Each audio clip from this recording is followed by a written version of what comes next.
Ada kasus yang dialami Syaqiq Al-Balkhi. Saat itu beliau lagi nggak punya uang. Syaqiq Al-Balkhi nggak punya uang. Lagi duduk beliau, tiba-tiba istrinya datang, istri beliau. Lalu kata istrinya, taro ma biha ulail atfal minal ju'. Wahai suamiku, tidakkah engkau lihat bagaimana kelaparannya anak-anak kita?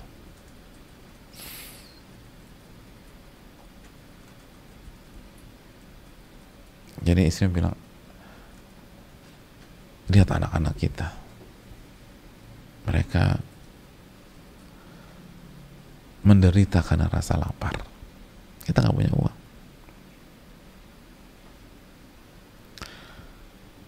Maka apa yang dilakukan Syaqiq Al-Balkhi? Fatawadda'tu, maka beliau berwudu. Wa kana li sadiqin la yazalu yuqsim alayya billahi in yakun li haja an u'allimahu biha wal aktumha anhu fa khatara dzikruhu bibali. Setelah aku wudu,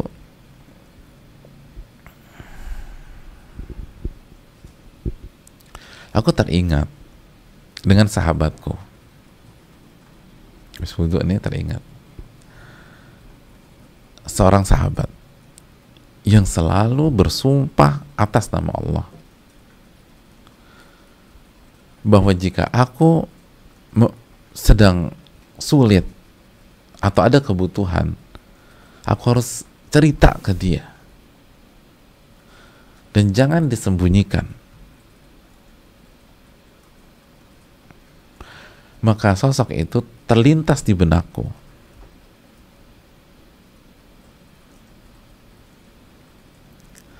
Jadi beliau punya sahabat yang baik banget, dan setiap ketemu misalnya itu meminta, pokoknya kalau bahasa kita sekarang, pokoknya kalau lo butuh sesuatu lo harus bilang gua.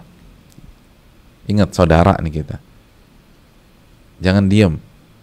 Dan kalau bicara begitu pakai sumpah, demi Allah ya, kamu harus bicara sama saya. Jadi selalu pakai sumpah, demi Allah saya akan bantu, kita akan support, kita saling dukung, kita ini saudara.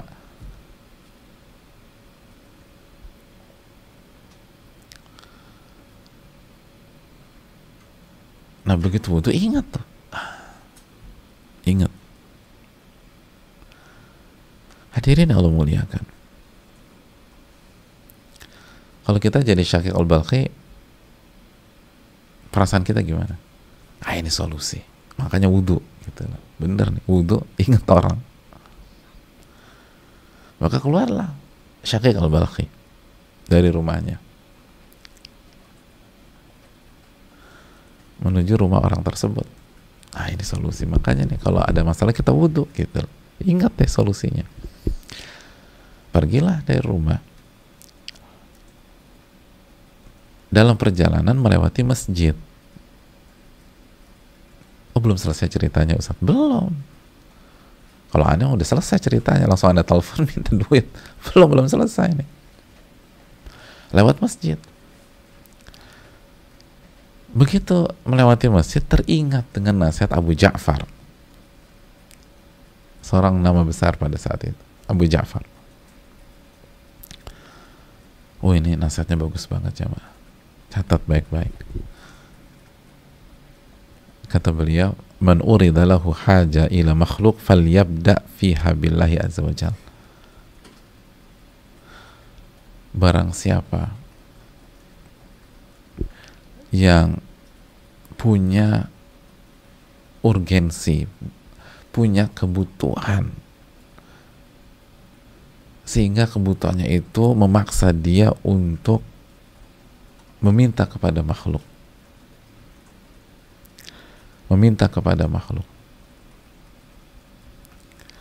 darurat nih, darurat.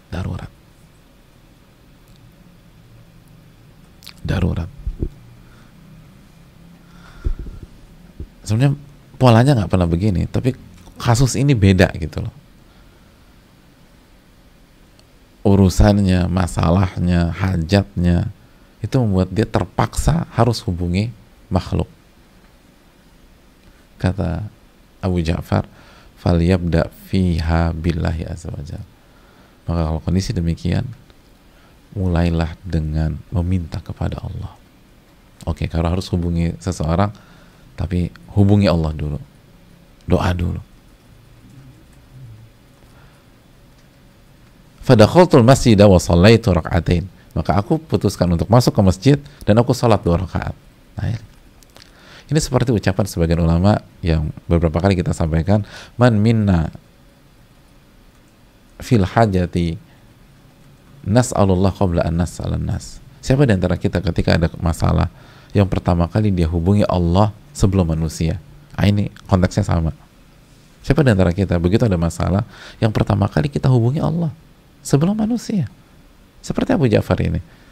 Barang siapa yang memiliki masalah, pelik segala macam, dan terpaksa harus hubungi makhluk, terpaksa harus menghubungi manusia, maka mulailah dari Allah dulu, jangan manusia dulu. Ada orang harus menghubungi tim legalnya. Sebelum hubungi tim lawyernya, udah sholat belum? Minta nggak sama Allah? Doa dulu sama Allah. Dan dari sini sekali lagi, meminta kepada manusia itu diperbolehkan, hadirin sekalian, selama hati itu tidak ke makhluk. Itu yang dijelaskan Al-Imam Muhammad bin Shalih Al-Utsaimin. Selama hati itu tidak ke makhluk. Jadi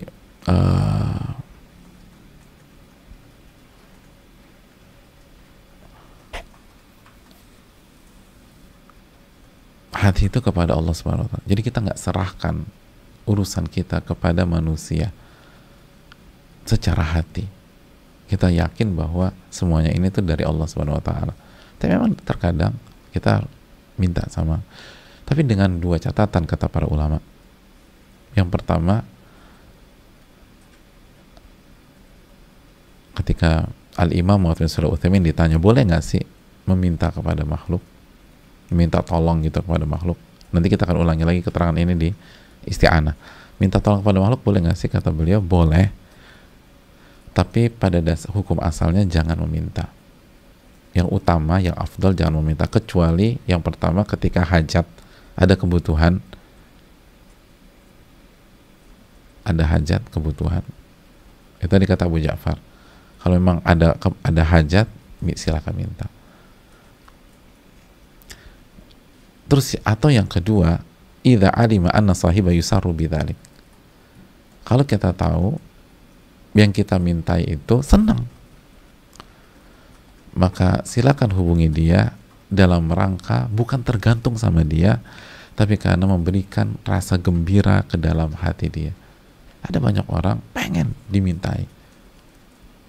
Silakan hubungi orang tersebut biar dia senang. Alhamdulillah saya dimintai tolong dan sudah senang, bukan karena ketergantungan. Itu yang dijelaskan dari Imam Muhammad bin dalam tafsir surat Al-Fatihah. Jadi kembali lagi ke Abu Ja'far, kalau memang harus ada hajat maksudnya, oke, hubungi, tapi hubungi Allah dulu, minta kepada Allah.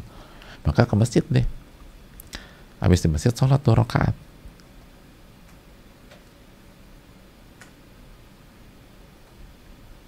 Habis itu jamaah, Syakik Al-Balkhi itu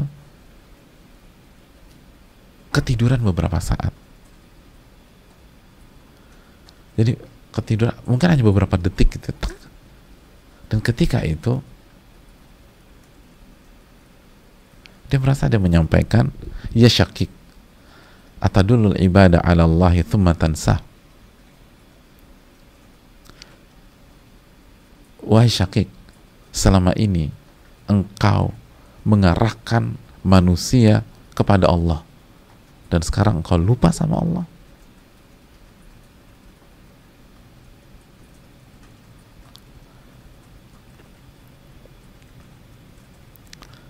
Pesannya itu aja. Terus tiba-tiba beliau bangun lagi, kaget bangun. Jadi selama ini kalau ada nasihat, engkau selalu bilang minta sama Allah. Ada nasihat, minta sama Allah. Ada manusia butuh, ada masalah, nasihatnya minta sama Allah. Ada manusia butuh, ada sesuatu kendala, nasihatnya Syakik, minta sama Allah. Maka di dalam mimpi yang sangat singkat itu dikatakan, selama ini engkau mengajak manusia untuk kembali kepada Allah, lalu detik ini engkau lupa. Padahal nggak lupa juga. Buktinya kan ingat Abu Ja'far, oh sebelum minta sama sahabat saya itu, saya mau doa dulu sama Allah. Itu berarti kan nggak lupa. Tapi tetap aja bukan sebuah hal yang sempurna, itu poinnya. Fastaiqadtu, maka aku terbangun. Wa alimtu anna dzalika tanbihun nabbahani bihi rabbi. Dan aku berkeyakinan ini adalah pesan dari Allah Subhanahu wa taala kepada aku. Ke masjid, sholat, terus terlelap sedikit aja, lalu bangun dan ada pesan itu di dalam tidurnya. Ini bukan nggak sengaja nih, ini pesan nih. Maka Syakik putuskan untuk tidak keluar masjid sampai sholat isya. Nggak jadi ke ininya.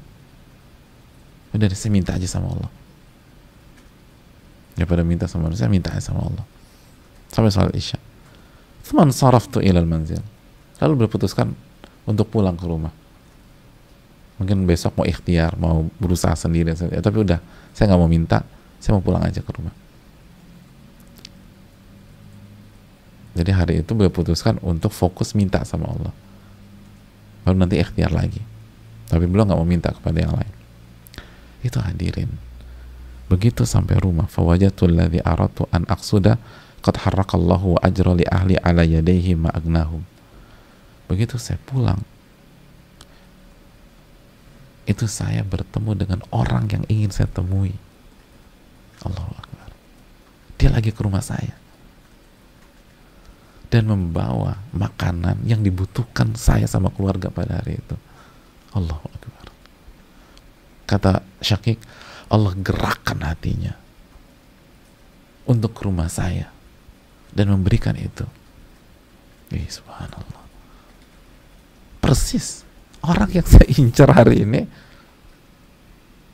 itu ke rumah saya. Padahal saya nggak WA. Mungkin di WA kali sama Syakik, Pak Ustadz. Gak ada WA jamaah. Email, apalagi nggak ada. Allah gerakkan. Allah gerakkan. Persis sosok yang ada di benaknya itu yang datang. Subhanallah. Kebetulan. Gimana kebetulan? Allah yang berfirman, ud'uni astajib lakum, minta kepadaku, aku kabulkan. Tapi cuma masalah kita nggak yakin. Seyakin apa kita dengan ayat tersebut? Was'alullah min fadli, minta kepada Allah dari karunia-Nya. Seyakin apa kita dengan ayat tersebut? Para ulama itu yakinnya luar biasa. Dan kalau mereka tuh tidak khilaf kecuali cuman sisi-sisi ini aja. Padahal kalau ke orang tersebut juga boleh kan. Kalau hajat boleh, tadi kita bahas, boleh kalau lagi hajat. Tapi mereka putuskan untuk tidak dan lebih memilih minta kepada Allah semata, lalu berusaha sendiri. Bukan nggak berusaha ya, berusaha. Tapi kan ada waktunya kita minta sama Allah. Pas pulang orang itu yang datang jemaah. Orang itu yang datang tanpa diundang. Dan datang bukan tangan kosong, bawa makanan, kata Syakik. Bawa makanan yang kita butuh pada hari itu. Oh subhanallah. Persis yang kita butuhkan. Apa susahnya bagi Allah? As-Sami'ul Alim, As-Sami'ul Basir, yang maha mendengar, maha melihat, maha mengetahui. Tapi siapa di antara kita yang benar-benar yakin dengan konsep itu? Apa susahnya bagi Ar-Rahman Ar-Rahim?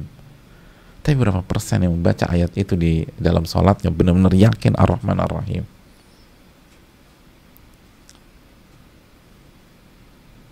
Idza sa'alta fas'alillah. Nabi SAW bersabda, jika Anda ingin meminta, Anda butuh, mintalah kepada Allah Subhanahu wa ta'ala.